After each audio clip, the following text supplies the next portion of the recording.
Susan. And first, I want to thank SWAP and everyone who made this possible.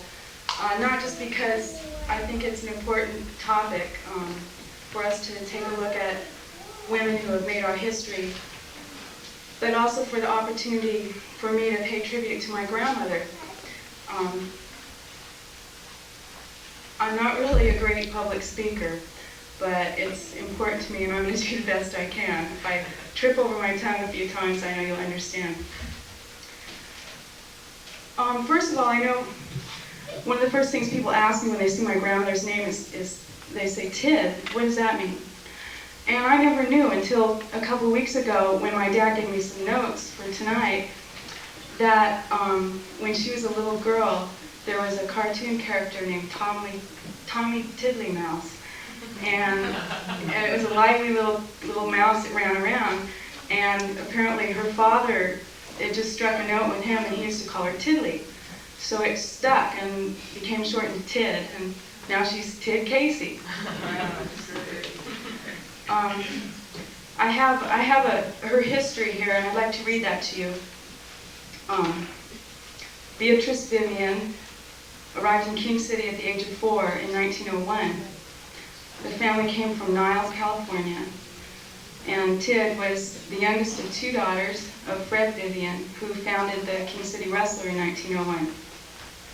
She attended local schools, graduated from King City High School with the class of 1916, which was the 3rd graduating class of the high school. She helped put herself through teacher school at San Jose State, then called San Jose Normal, by working as a linotype operator at the paper. She earned her teacher credential in San Jose.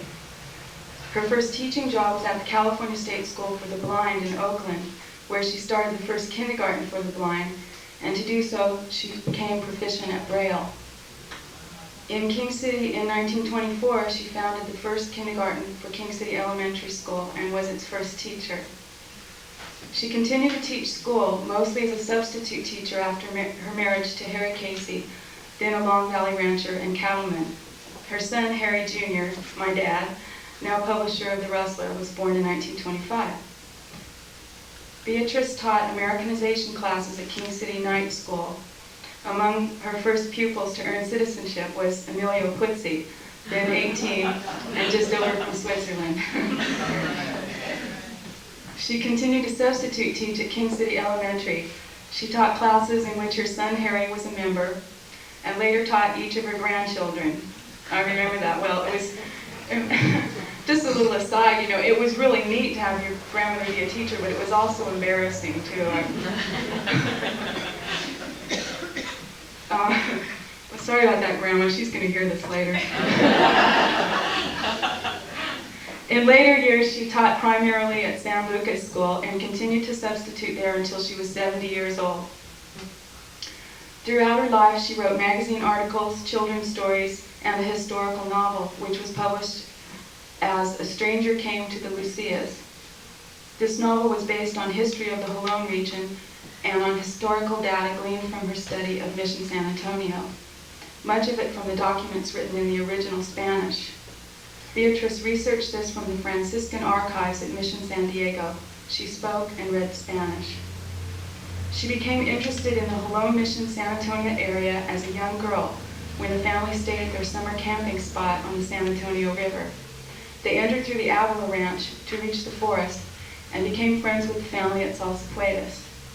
Tid and her sister Ruth would attend school for several weeks each year at the Indians with the Avila children, the children of other ranches of the area, and the children of the several Indian families living at the Indians. This acquaintanceship with the remnants of rancho life, the Indians, and the influence of the mission caught her attention and her curiosity.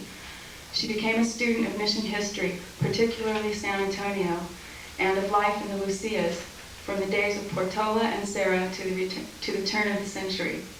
She was often called upon by those with Indian blood to trace their descent and was well versed in genealogy of the various Spanish, Mexican, and Indian families of the Jalón region. Her study of mission history led to the publication of her book, Padres and People, which is the official history of Mission San Antonio and has sold more than 15,000 copies. it is now in its third printing. And this really, I think this came about in the last year. She found out that it had become the official book for the mission. And I think that's been one of the most gratifying things for her. It's like all this work she did is actually going to, it's not going to just die when she dies. And I think that is something that has made her feel like her work was really noticed. She founded American Legion Women's Auxiliary, was a member and past president of King City Women's Club, member of Bitterwater Grange, of St. John's Altar Society, San Antonio Valley Historical Society, and a member of the advisory board of the Historical Preservation and Restoration of Mission San Antonio. And that's the historical part. I just want to add a personal note because my grandmother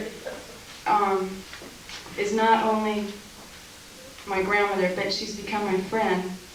There's some kind of bond between us, and I feel like I have a lot in common with her somehow, in some ways.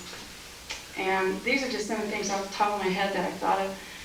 She was always had sort of a devilish streak in her. She liked being the rascal. And I remember her telling me about being a tomboy and always getting in trouble for swinging around the hitching post as a little girl. Finally, that issue was resolved when she promised her mother that she would always wear pants under her skirts. We used to do that in grammar school. And then she's told me with this sort of flash of pride in her eyes that she was the first woman in King City to bob her hair. And in King City, that was pretty adventurous. Even now, when you're the first one to try a new fashion in King City,